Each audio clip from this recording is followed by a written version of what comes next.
Welcome to the Provocateurs podcast, enabling you to think differently about leadership. Hello, I'm Dearlove, the co-founder of Thinkers50. I'd like to welcome you to Provocateurs, the podcast where we explore the experiences, insights, and perspectives of inspiring leaders. Our aim with this series is to provoke you to think and act differently through conversations with insightful leaders who offer new perspectives on traditional business thinking. This is a collaboration between Thinkers50 and Deloitte, and my co-host today is Kulleni Gebreyes. Kulleni, a principal in Deloitte Consulting LLP, is Deloitte's US Consulting Life Sciences and Healthcare Industry Leader and US Chief Health Equity Officer. Kulleni, great to see you. Des, it's wonderful to be here, and I'm very excited that we get to talk to our guest today, Andrew Winston. So Andrew is one of the world's most widely read writers and thinkers on sustainable business. His books on sustainability strategy include Green to Gold, The Big Pivot, and most recently, Net Positive, How Courageous Companies Thrive by Giving More Than They Take, which he co-authored with Paul Polman. I know we're going to talk about courage today, Andrew. Yeah, absolutely. I'm looking forward to it. Thanks for having me. I should say too, Andrew and Paul Polman are number 3 in the Thinkers50 ranking of the most influential management and business thinkers in the world. So Andrew, great to see you. Welcome. Thank you. Something went wrong with that ranking, Des. I don't know what happened with you guys in that meeting, but I do appreciate it. So we think we got it right. Let other people be the test of that. They can judge. Not that you're under any pressure. So how did you start this journey? I mean, you're known for, obviously, as Kulleni was just saying, one of the most read sort of writers on sustainability. You've been at this for a while. How did you start out on this journey? Are you saying I'm old, Des? Is that what we're saying? It is funny how you start to realize you're not the new kid. Some kind of dawns on you at some point. I got into this, in probably about 20 years ago, a little more, 22, 23 years ago. So I came out of school with an economics degree. I worked at BCG. Sorry, Kulleni. I was at another big consulting firm for a few years, kind of did the traditional thing. And I was in media companies kind of in the 90s, right as internet was coming in, and like really exciting time. And my last big company job was at Viacom, and I worked at MTV, and it was probably the last time I was cool for our generation. Like my kids don't know what MTV is, so it's kind of wild. But I was at a .com after that, and was kind of rode through the .com crash and found myself free, which is a nice way of saying kind of unemployed and searching. And I just realized I didn't want to go back to marketing and development, biz dev kinds of jobs, which is what I had done, and strategy, and I had this offer to be like head of strategy at a retailer, and just something didn't feel right. And I, long story short, I started reading about and asking about this thing called sustainability. And I knew kind of personally that the system didn't feel right. We couldn't probably continue as we are just on a resource base. I came at it very practically, which I think is still kind of infuses my work, that to me, there's just a practicality to this. And I went back to school to get a degree in environmental management. And I had an MBA already that I got along the way and, while working. And I came out of school and wrote a book with a professor that I met there, and it was Green to Gold. And that was kind of our, my first foray into this. And I thought I'd end up back in companies or in consulting firms, but ended up just kind of forging my own path for the last, almost 18 years. Wow, almost 18 years now since that first book came out. And I didn't know I'd be a writer. Honestly, I was a quant guy originally, but, it worked. And we sold a lot of copies, and I wrote a few more books and just kept going. And I do a lot of speaking, advising, continue to write for magazines, for, in books, whatever form I can. And my mission is really to change the way companies and executives think about business and help them build a thriving world fundamentally. Andrew, that's so great. And I'll tell you that regardless of where you worked, we did graduate from the same alma mater. So I'm a Princeton grad as well. Okay. And I loved MTV. So, all else is forgiven in terms of any differences. But, to the point that you said that your work to change the minds of business leaders and how they approach sustainable strategies. You've written a number of books, as we've said. How has your thinking evolved from your first book to Net Positive? Yeah. And what are things that have stayed constant? Well, look, there's a constant strain throughout that the problems we face are real. I mean, earlier on, you have to kind of give more credibility to questions about climate change, 20 years ago, even though the science was clear. there's a change, at least for the good, in this sense that we don't really have to convince companies to put it on the agenda. And I'm sure we're going to get to in our 45 minutes, the anti-ESG movement, what's going on right now. But by and large, what's really changed in the last, in 20 years, certainly, but in the last 5 was that it's on every large company's agenda. And that took a lot longer than I thought. But I'll tell you so there's been this strain of, hey, there's climate change. I've gotten probably more on the S side, or the kind of the combined issues side of things, as I've gone through this for years. I started with climate and resources and got the degree in environmental management, and my work is much broader than that now, because it's really all connected. But at the kind of macro level, the kind of philosophical level, the thing that's really changed for me, I think, is just thinking a lot more about narrative and story, and kind of asking what's gotten in the way. Why hasn't it gone faster? Because I get questions like this all the time. Well, sustainability is better for business, and that's clear. Why doesn't it go faster? And there's lots of good answers. Inertia is always a good one. The system is what it is, and it's hard to change. If it weren't hard to change, there wouldn't be giant consulting firms, right? I mean, the change management is what we do. But I've realized that there's this base story, and you can call it many things, but it kind of stems from really the neoliberal economic model. And it's the short-term focus. It's the free markets above all. It is the short-term shareholder profit model. And it really is the water that we're all swimming in. And it has been a solid 50 years since Milton Friedman. So basically every executive has been raised entirely. And this is really global. I mean, arguably even China has a fairly capitalistic set of industries and companies, right? The model of kind of putting profits above all has really become dominant, completely dominant. And it's very hard to question. And that's what sustainability always feels like it's swimming upstream against, is you sound like you're saying don't profit. I mean, I basically have to answer the question, doesn't sustainability always cost more? Some version of that question in everything I do, every interview, every talk, still almost daily. And there's something about that I've written about. This burden of proof on sustainability is just higher than on almost any other topic in business. And it's kind of one of my favorite themes, and kind of happy to unpack that. But that's been the really biggest change in the storytelling, is to realize we're all sitting in this story that's really hard to question. And even if you identify it, it's hard to question, but most people kind of don't realize it. It's the air that we breathe. I mean, you mentioned how difficult it is to change the minds of executives, but Paul Polman, who you ended up writing Net Positive with, I mean, he was one of the standard. I mean, in terms of an exemplar of somebody who was prepared to sort of think differently and step out of the sort of the normal paradigm. How did that come about? How did you and Paul get together, and what was the sort of genesis of that collaboration? Well, Paul knows everyone as far as I can tell. So he certainly, he was familiar with my work. I was on the advisory council for North America. Unilever had a lot going on, and they had a global council, but North America, Western Hemisphere kind of wanted their own, going back to the, mid 2010s. And so I was working in the area and kind of crossed his paths, a couple times. But then my previous book, Big Pivot, he bought for the management team, as CEOs do with books. And I came to one of their kind of sustainability plan updates in London. And, so we crossed paths a few times, but then the fall after he had left as CEO in 2019, he and his right-hand guy, Jeff Seabright, who I knew for years and years, who worked at many companies, including Coca-Cola and Unilever, they approached me during Climate Week in New York and said, Paul was out now and was busier than ever. His version of retirement is hilarious to me. It's more work than I will ever do. He's very busy, but he said he gets asked all the time, and he never really wanted to do a book because it felt kind of ego driven. And I think he's kind of the quintessential level 5 leader in the Jim Collins sense. It's natural for him to be just natural about it. He just sees these things very clearly. I think he's a natural leader.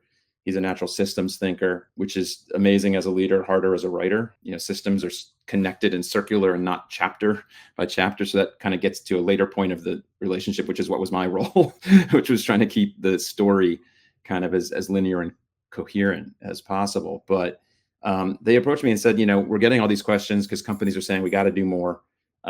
We need to go down this path, and you've done it and you've been out there. How do we do it? And so he felt like this was going to give him something to hand people. And I think that's been part of the reason, but he really is not comfortable too much with the ego driven approach. I think like an autobiography of him would be, or a biography would be really interesting too, but that wasn't really our purpose. It was a little bit of a biography of Unilever's journey, but then, a much broader view on how companies can build a much more positive world fundamentally.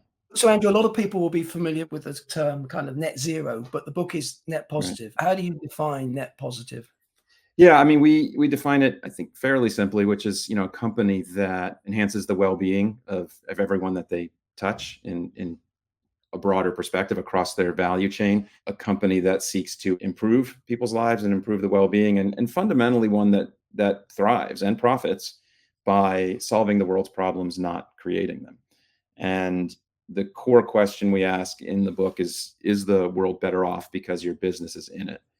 And I do find people pause there. I let that sit often when I'm, doing talks and in meetings, and just let people think about that for a minute, because it's a really hard question to answer. I mean, at first you kind of jump right to, yeah, we employ people, we provide goods and services, all that, but it's a really complicated question and fundamentally. And we, part of the impetus of trying to go in a way beyond net zero was not just to be provocative, but to acknowledge the scale of our problems and how fast they're moving, and just really how big climate change is in particular, but also inequality's gotten radically worse. And it's part of what's undermining democracy around the world. It's one of the forces, right? So we're in this really dangerous time for humanity. So we need the leaders to think beyond just how can I be incrementally better, to how can I heal? How can I, the word regenerative is being thrown around. I find that a helpful word in many ways, but not as much of a business word. And net positive and regenerative they're probably 98% overlapping. The people that would find distinctions are in a small circle on LinkedIn debating this language, but it's fundamentally, how do we heal, right? How do we build back and have more resources, leave more for the next generation of, our kids, but also even for the next CEO, right? The next generation of the company.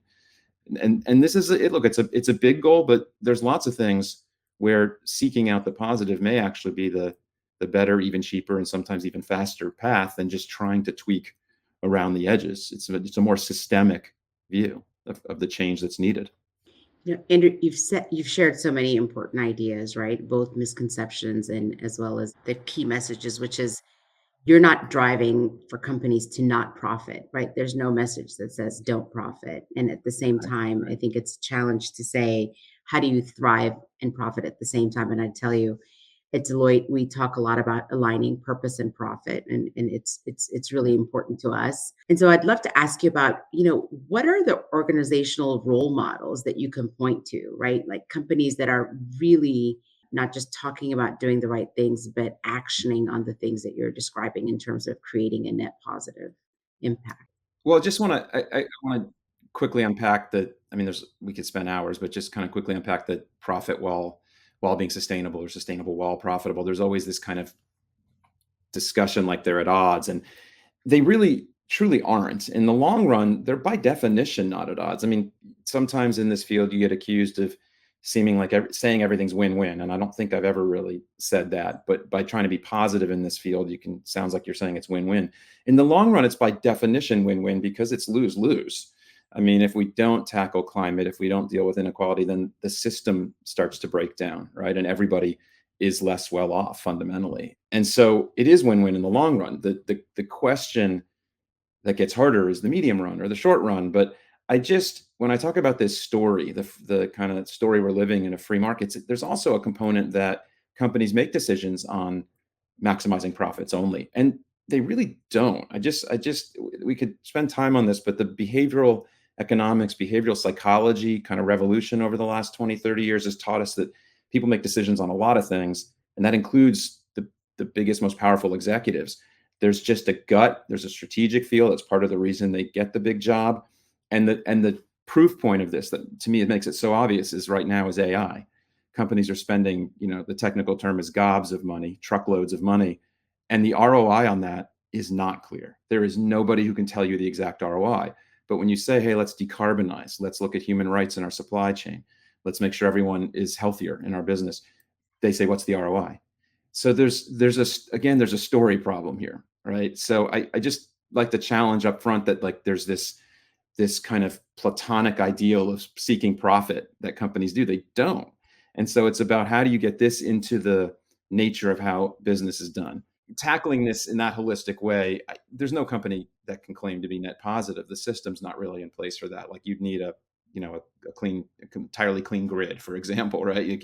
You can't get to even zero right now. And I would point to Unilever because that's a big part of the book. That creates a lot of problems right now. They're having what some say are problems. I'm not sure it's as clear as that. These are very complicated, big companies. There's been a lot of difference in leadership since Paul left and the different approaches. Some say they're pulling back from sustainability. I don't actually see that in that way. I think there's some pulling back from the language of it, the way others have in this kind of anti-ESG moment, like Larry Fink at BlackRock. They may not talk about it the same, but the work going on is kind of the same behind the scenes. And I think that's going on in a lot of places right now. But I still would point to Unilever. And, my take is there was many years of leadership before Paul, during Paul, after, and they're still doing really, I think, very interesting things like Unilever and Microsoft. I think they've taken a really holistic view of carbon and their commitment to renewables, their commitment to even sequestration, which is super expensive right now. And they're doing it as we're seeing this explosion of data centers and AI. They're doing really good work. IKEA has always been a great example. I mean, there's the kind of obvious IKEA, Patagonia, these companies that have either family ownership or kind of smaller ownership usually can think broader, can think longer. So we can find like pieces of the story, like companies are doing pieces of it really well. Like Mars has a bunch of problems in their supply chain, but also does some really amazing things in their supply chain. IKEA does this great work with renewables. They make more energy than they need. That is by definition on energy net positive. And they're selling solar to customers, which is like this additional multiplier effect. So we can point to pieces, right? And there's lots of areas that need tons of work, right? The skeptics will say, are the companies really doing anything around, say, plastics? There's some very tough areas to get to net positive, but I see more commitment from companies around the world to get to something better than they are, and at a really, really basic level to how they operate and how their value chains operate. So I think on some level we're at the beginning, we're kind of at the end of the first inning, or whatever metaphor we want to use for, like, we got everyone to the table and now it's like, well, how do we really do this is what's, I think slowing people a little bit. And all the reporting and compliance requirements now, which we can talk about, is this huge driver for good and bad. So I don't know, that was a long answer to who's leading on this. It's a really tough question, honestly, even though this is all I do for a living, because you can pick apart anybody. I mean, let's be honest, the multinationals are really complicated. They're not monolithic. So it's, people will say, are you crazy if you say someone's a leader, no matter what you say. You've mentioned the backlash. Where are we in this story? I mean, it does feel like, and it might be a language thing. It might be that the good deeds are going on, the good work is going on beneath the surface. But it does feel like a point, not just in the US, of course, in Europe as well, where I am, which had felt like we were perhaps pushing ahead a bit faster. But that seems to have gone into backlash as well. Yeah, it's a really hard look. I've written about this a lot. I've looked at what's so-called anti-ESG movement, and there's a lot of different elements of it. I wrote a kind of an article about, because I worked in consulting at the beginning of my career, everything's a 2x2 matrix. So I had to create a 2x2 of the different kinds of anti-ESG. I think it's important for companies to get a handle on that. There's people that are upset with companies or think ESG is a cover, is greenwashing, is not being used right by the financial world, because they really can't prove that the stocks say that they're picking are better on some dimension of sustainability. And that's not exactly what they're doing by definition. They're looking at the risks to a company or a stock from sustainability issues. So it's a different question. I think the stuff where the business cases become clearer and clearer is going to continue. I don't think anybody's going to stop decarbonizing. It's just getting cheaper and cheaper. It's better for the business. It's better for your brand, all of it. Where things get dicier is really on the social side, right? The attack on diversity and inclusion, the attack on LGBTQ rights. That is harder to say. What's the chill on that? I've seen reports and data saying that the move that happened after the killing of George Floyd for companies to take on diversity in a deep way, that they've slowed or kind of pulled back because of this pressure. It could be a uniquely American thing. There's aspects of this diversity agenda that are very American, but if nothing else, it is creating what they call green hushing, which is, companies are speaking much less around sustainability. I see that everywhere. It's clear. My business is mostly abroad now. Like, people are just kind of hunkered down. And the danger of that is not that some of the work stops. Like I said, you're going to still put the solar up. It's that the core of net positive is really partnerships and collaboration and systems thinking. And it's pretty hard to have effective partnerships if you're not talking. So the longer that goes on, I think the worse it is for kind of the bigger picture conversations we need, the policy conversations we need. I do think it's interesting, Des, you say it's slowing in Europe, because I've been thinking, like, thank God for Europe over the last couple of years, because the reporting requirements, they're a pain. Companies are complaining, but they keep it on the agenda for real, right? People know they have to talk about this, create their story, get their data together. And so in a way, thank God that Europe has kept the pressure up. It could go back, right? Elections change who's in charge, and you could see some reduction. But I don't know, once there's a system in place of reporting, it's pretty hard to go back, because the whole system of the big four, of the consulting firms, it all builds right around this, and companies and their advisors have to put these reports out. So it's a distraction on some level, but it's a really necessary step in the long run. I think it's keeping things moving. So it's a really complicated time. As you're speaking about sustainability strategies, one of the things that you've said are critical is the narrative, right? And then you just shared with us how there is green hushing and how the narrative is actually potentially being suppressed. And there are multiple competing narratives out there. And so what's your advice and guidance to organizations and business leaders? Because what's the role of business in speaking up, and what topics do they speak up on, and how would you guide our listeners? Yeah, look, it's complicated, and there's a lot of kind of voices out there saying companies, should only chime in on things that they have a clear position on, or that they can help solve. I think there's some truth to that. It's a little bit motherhood and apple pie to say that. I mean, because I come back to the sense of responsibility, ownership for impacts.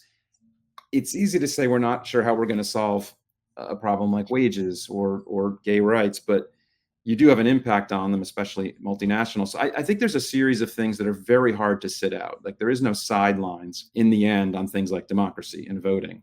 I think on information and misinformation, like, yes, that's a tech sector issue, dead center of their materiality, but it's an issue for so many others. If you're in any kind of science-based industry, the attack on science affects your business. If you're in pharma, the anti-vax movement affects your business, right? So I think it's really hard to sit out some of these things that are really core to the direction of society and development of society when you're as big and powerful as companies are. I mean, they've gotten what they wanted, right? It's been hands off for the most part, laissez-faire policies. Again, it's part of the same narrative. So companies are bigger, more powerful than ever.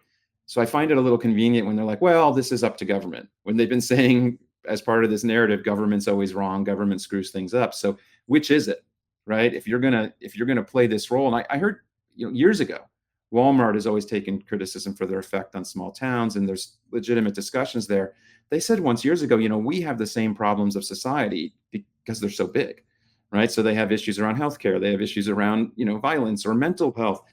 And I think there's some truth to that. Like, these companies are in the midst of all these problems and need to be part of the solution. And I think part of what guides this is not just what you think you can have a real impact on.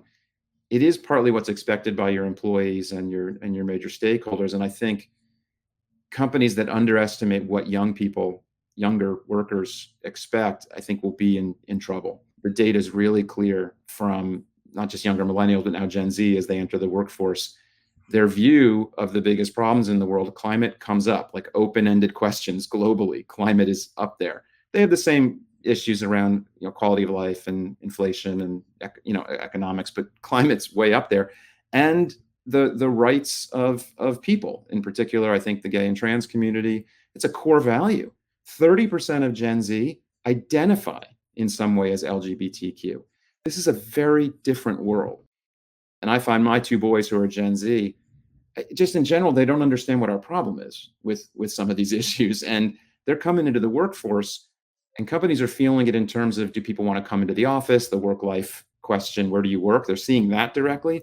but I think they may underestimate how much this younger generation expects you to live some form of values.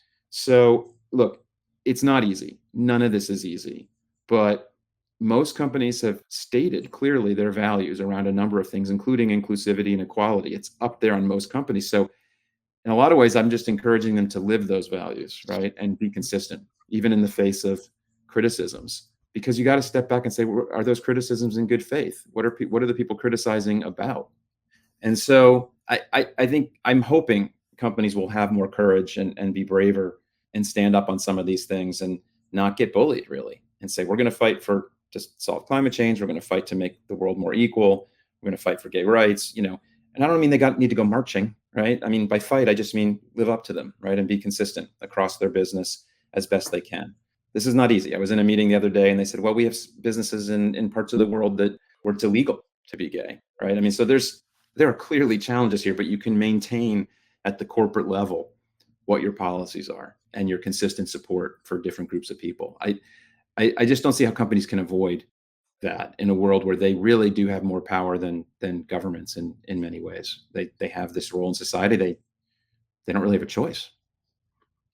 You've mentioned courage several times. We were talking about it before we started recording as well.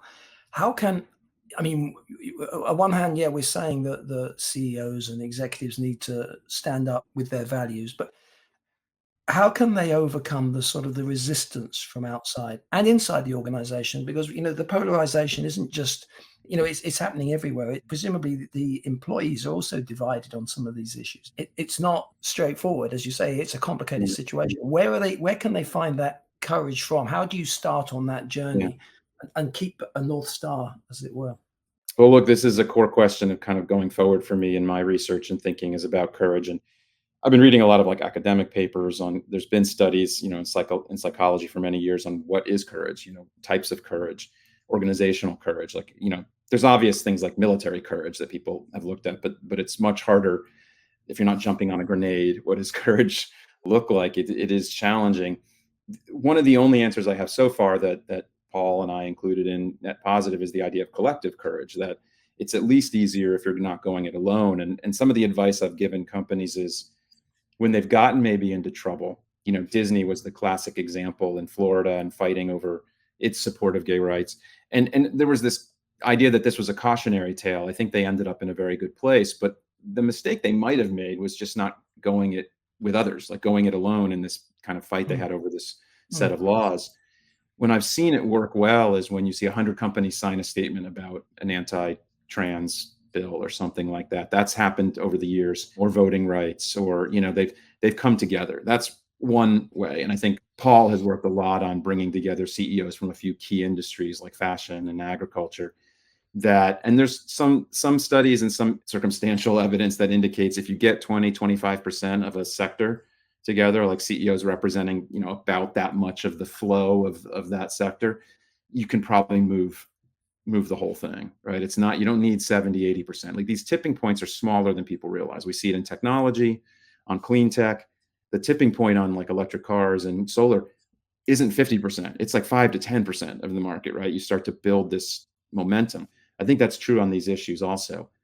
The tougher question that I'm going to spend probably the next year or so researching and trying to figure out what to say about is, what does it mean to find personal courage, and how do you get there? And I'd say, in the experience I've had talking to executives for many years and doing some research, interviewing them, CEOs, why do you care about sustainability, for the ones who have talked about it?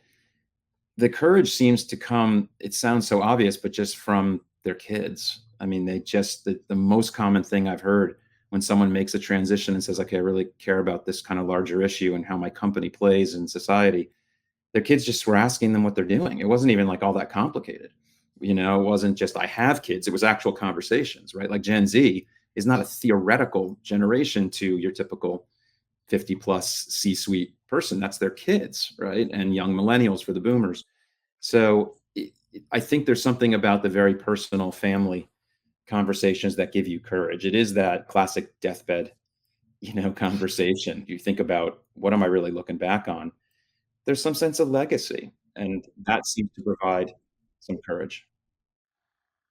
Andrew, your comments on courage truly resonate, and also your guidance on do it as a collective. So I mentioned at the beginning, I get to serve as Deloitte's Chief Health Equity Officer. And one of the things that we've done is actually work with the World Economic Forum to create a global health equity network and have CEOs sign a zero health gaps pledge, right? Just to activate exactly the types of things that you've described. And, in my perspective, one of the other things that drives courage is being able to continue to deliver on the financial performance of your organization or company as you're activating on this. So you've said it's cheaper to act than do nothing. So can you talk a little bit about that, especially in line with courage of actions that require courage, but create also a better bottom line? Well, I feel like I've answered every question with it's complicated. Like if this was easy stuff, sometimes I really wish I just decided to be an innovation or marketing thought leader or whatever the phrase is. And not that that's easy, but there's kind of, you don't start from your back foot of having to prove, right, that it has business value. So the idea that inaction costs way more than action is very clearly true now, even though there's people's trying to debate it at the macro level. Like at the global level, the cost of climate change, of doing nothing on it, is from the many, many trillions to, let's be honest, extinction, right? I mean, the range of options going forward is pretty bad. And the costs of doing something have come down so dramatically. It is cheaper to do renewables in most parts of the world, right? The EVs are starting to be just cheaper life cycle, right? So part of it is at the macro level. The challenge is always in systems, is that true at the microeconomic level for a given company? And the answer is yes and no. And it comes back to what I said before, that you can't promise that everything's profitable immediately. Like only sustainability is asked to prove that, right? And even in investments, in the ESG investment world, they always ask, does it outperform? And I'm like, well, if one class of investment always outperformed, all the money in the market would go to it, right? You don't see people go, oh, we launched a biotech fund, is it going to outperform every quarter? No one asks that. So there's a weird burden, right, on sustainability. And it's not to say like you have to also profit or it drives profits. Doesn't mean every choice you make is immediately profitable, right? It's like all other things in business. These are investments. I think decarbonizing, even going beyond what's the obvious cheapest stuff, is going to be very valuable to businesses, as they're then not as reliant on very volatile oil and gas prices, fossil fuel prices, the geopolitics of it. It provides resilience, right? That's a good example. Looking at your value chain, making sure there's much lower incidence of human rights issues, looking at wages levels. I mean, let's be clear, some of this costs more. To give living wages to people costs more. That's the point, right? It's to raise the wages. The question is, what does that do for your business? How much less turnover do you have? How much better and productive are people?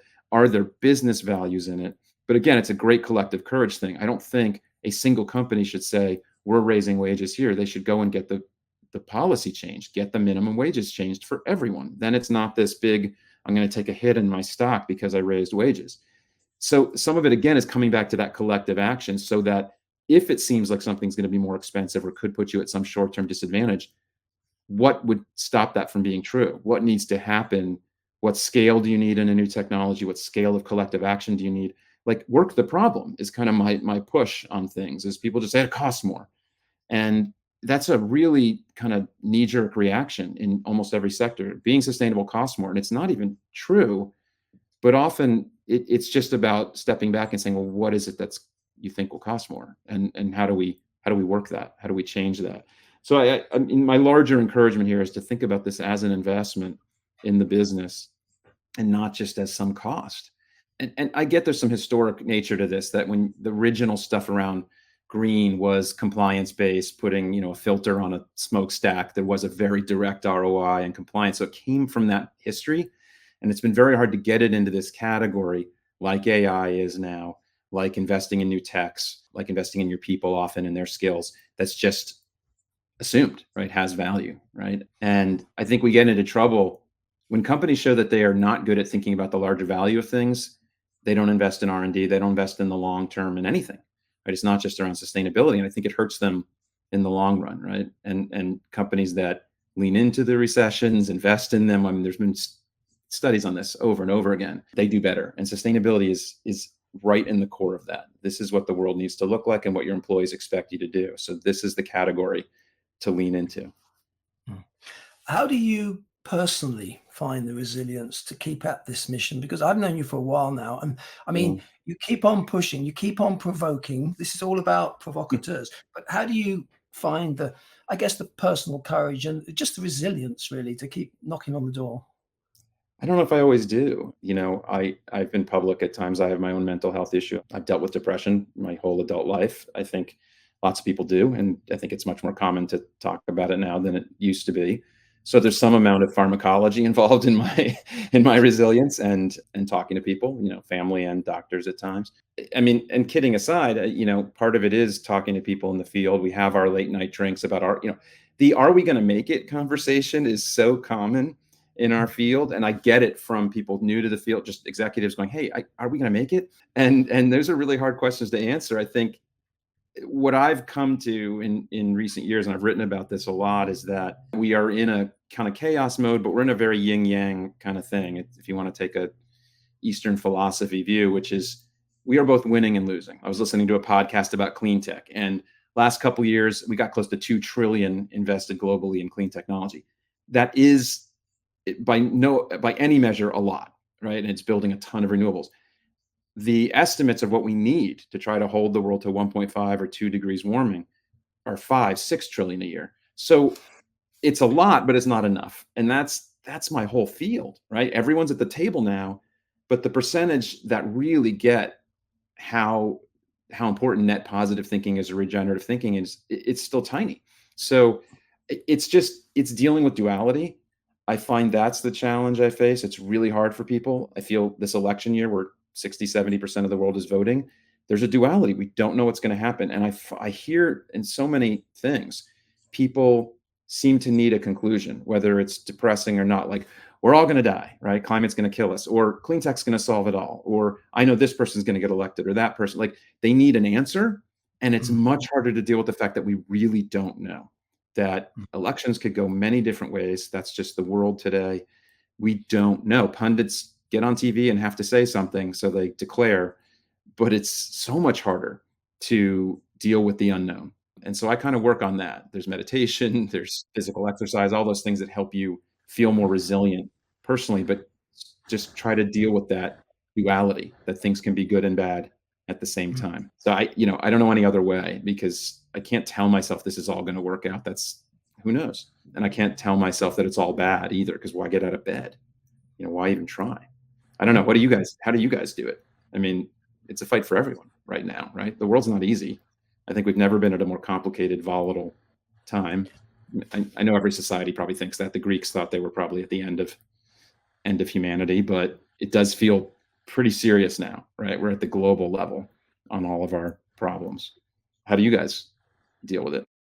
Well, I would say the same thing. We all have our mental health challenges, and we also, I think, conversations with the kids can go both ways. So I was having a conversation with my son last night. He's 26, and he was saying, the world's suddenly become much more dangerous. It feels dangerous. He can feel it. My reply was, I've never known a time.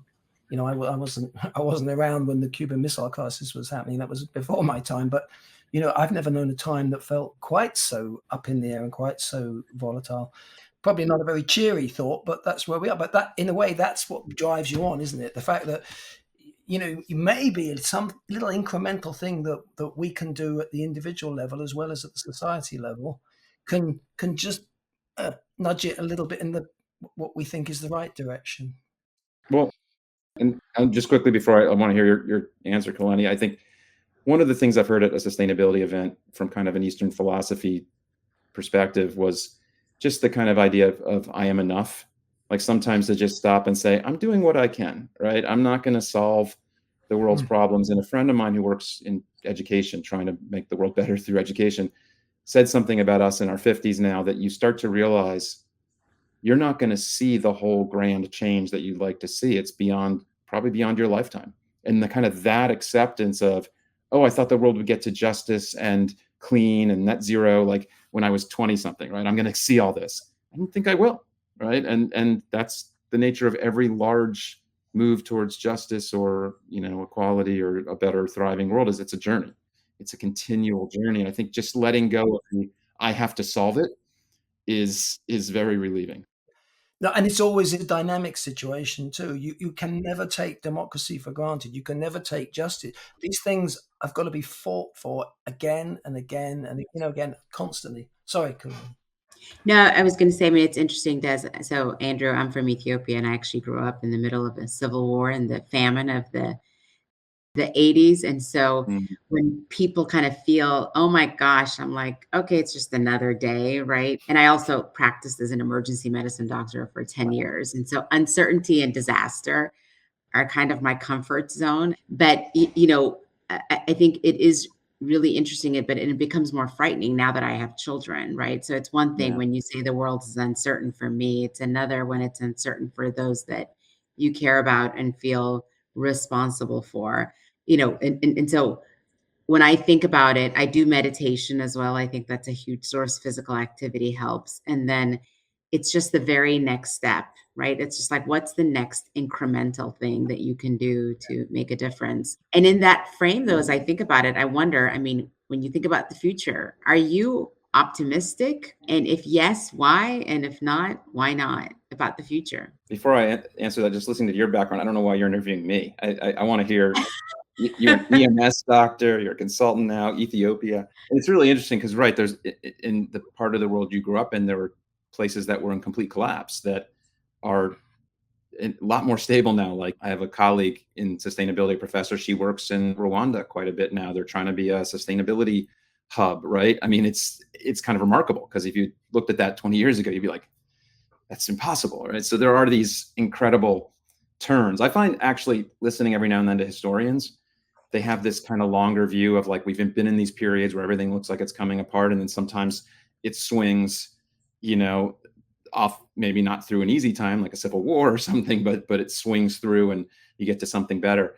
Look, I have a kind of standard answer about this, the things I'm optimistic about. And it's funny when I give talks and do my work, part of the point is to be optimistic or to paint a picture of here's what companies are doing without, lying, not saying everybody's doing this, but here's what can be done. And people say I'm so optimistic when I get off the stage, which is really funny to me because to my family, I kvetch a lot. It's kind of part of my heritage. I'm, kind of provoking is one word. I call myself a professional nudge, kind of what my people would call it. So optimistic, it's pretty hard not to see the move to clean technology as pretty unstoppable. I mean, you could work, there's efforts to stop it, but it's really going to be difficult to stop it. And I start most of my talks now with pictures from like the second week of the pandemic, third week, fourth week, when the cities were all clear, the air was clear. And I kind of start from there and say, look, this was this vision we got. It wasn't the way to get there. We don't want to shut down the economy. But when we paused, the air was clean. And that's what net zero will look like. We kind of forget what we're shooting for here and how beautiful that is, right? Just on the air, right? Just on net zero, let alone trying to get to a more just society. So I'm optimistic about that. I'm optimistic about, in general, young people. You can certainly feel about it in multiple ways. There's indications in every direction, but in general, people like Greta Thunberg and teenagers, they have tools to mobilize in a way that were never available. They can get millions of people in the street sometimes, and they're just general demands for what they expect of companies, I think will drive real change. It has to.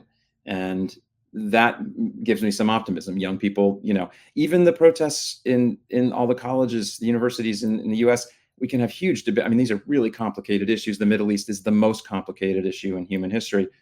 But there's something so inspiring about the level of energy, even if I'm not sure it's pointed in exactly the right way, or I would like to see it pointed to save our democracy. Like there's this energy, right, that comes up that look, in my 50s, I don't have that energy, right? It's just, I raised my kids and you just want to see that next generation kind of yell and be wrong and be right and just, just get moving. So that gives me optimism. I think there's so much that's, again, yin yang, right? AI, I've got a piece coming out on AI and sustainability just called It's Complicated.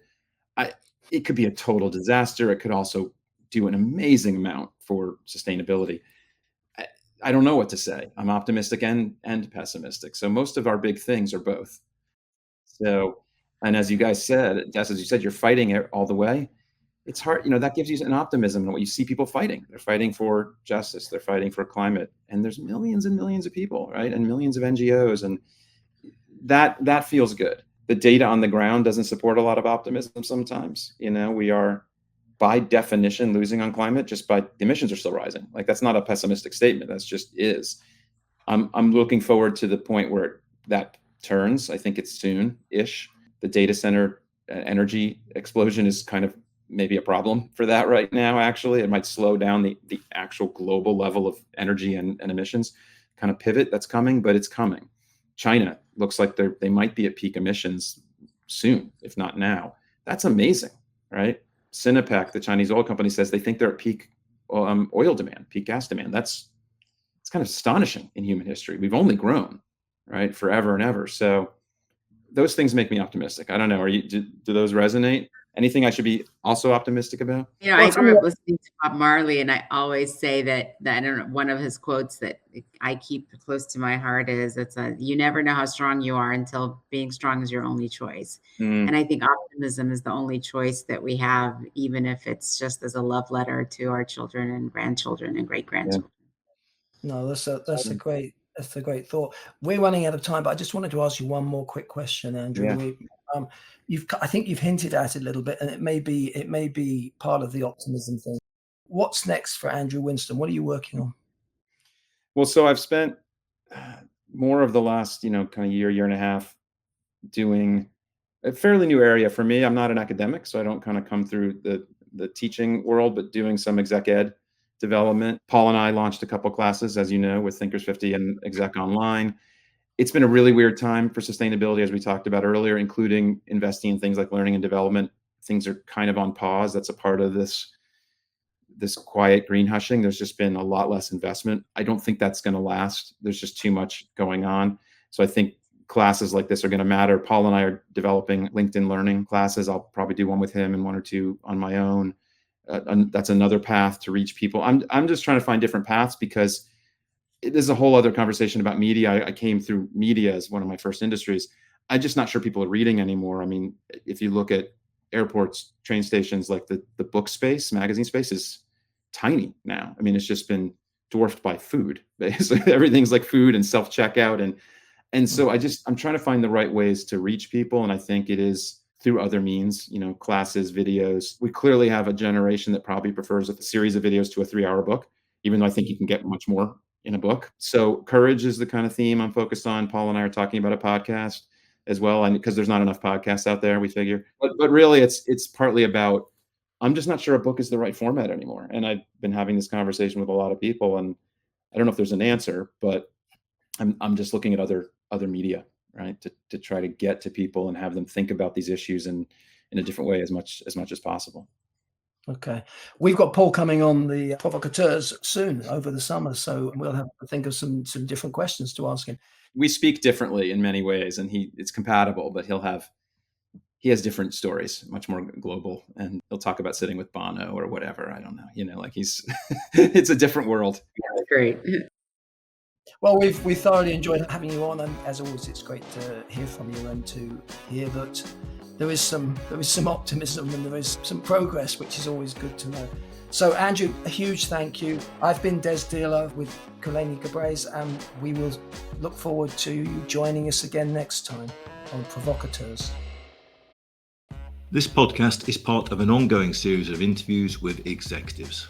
The executives' participation in this podcast are solely for educational purposes based on their knowledge of the subject, and the views expressed by them are solely their own. Podcasts should not be deemed or construed to be for the purpose of soliciting business for any of the companies mentioned, nor does Deloitte advocate or endorse the services or products provided by these companies.